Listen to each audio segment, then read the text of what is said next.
मंडला में अमित शाह की rally. Surgical strike और राम मंदिर मुद्दे को लेकर वोट मांगे। शाम 5:30 बजे महाराष्ट्र के नांदेड़ के नरसी ग्राउंड में हुंकार भरेंगे।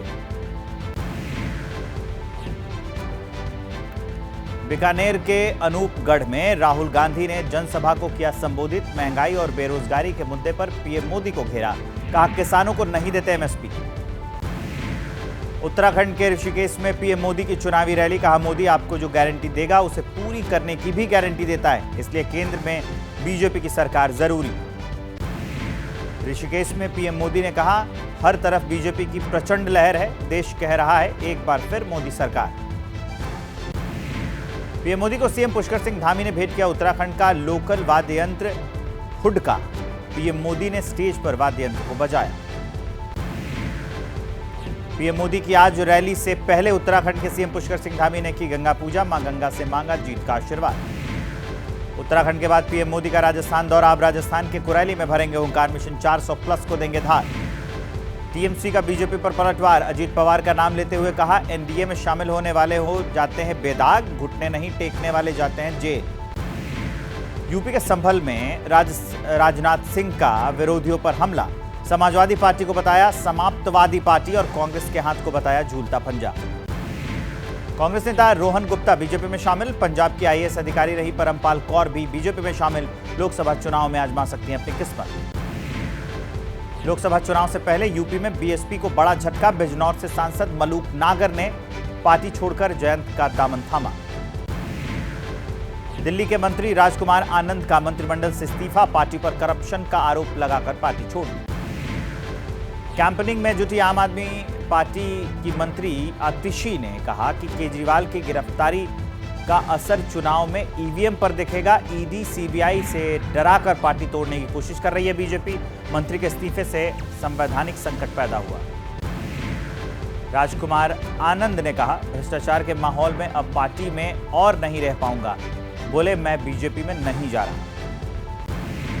केंद्रीय मंत्री अनुराग ठाकुर का आम आदमी पार्टी पर पलटवार। कहा जेल में आम आदमी पार्टी के कई बड़े नेता।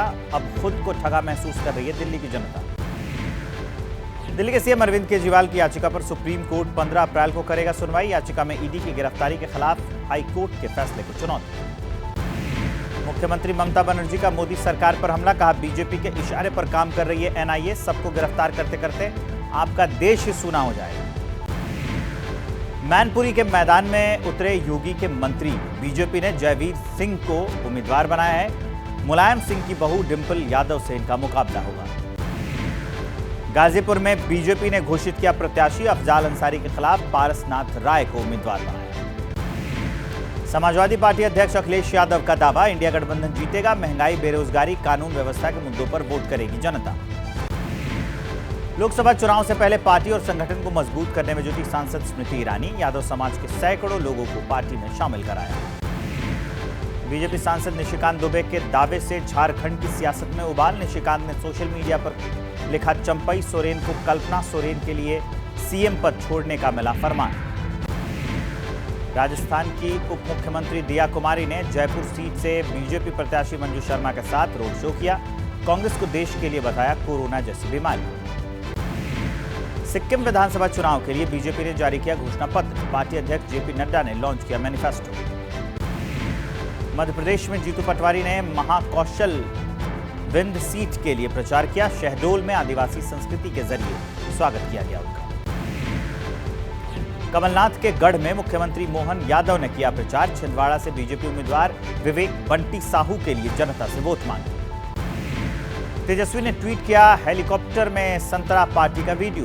बीजेपी पर तंज। का संतरे के रंग से भी तो नहीं चिढ़ेंगे। अमेरिकी मैगजीन न्यूज वीक को दिए इंटरव्यू में बोले पीएम मोदी लोकतंत्र हमारा आधार। भारत में सभी धर्मों के लोग खुशी से रह रहे हैं। रक्षा मंत्री राजनाथ सिंह का विपक्ष के आरोपों पर पलटवार। कहा मोदी जी के सत्ता में रहते 1 इंच भी जमीन कोई कब्जा नहीं सकता। बोले पीओ के हमारा था और रहेगा। जम्मू कश्मीर के पुलवामा में आतंकवादियों से मुठभेड़। एक आतंकी मारा गया, एक को सुरक्षा बलों ने घेरा। हरियाणा के करनाल में मंडी पहुंचने वाले किसान परेशान। गेहूं की फसल की खरीदारी शुरू नहीं हुई। आज ईद के चलते स्कूलों में थी छुट्टी, फिर भी बच्चों को स्कूल ले जाने पर सवाल उठ रहे हैं। मौके पर मौजूद लोगों के मुताबिक नशे में था बस का ड्राइवर।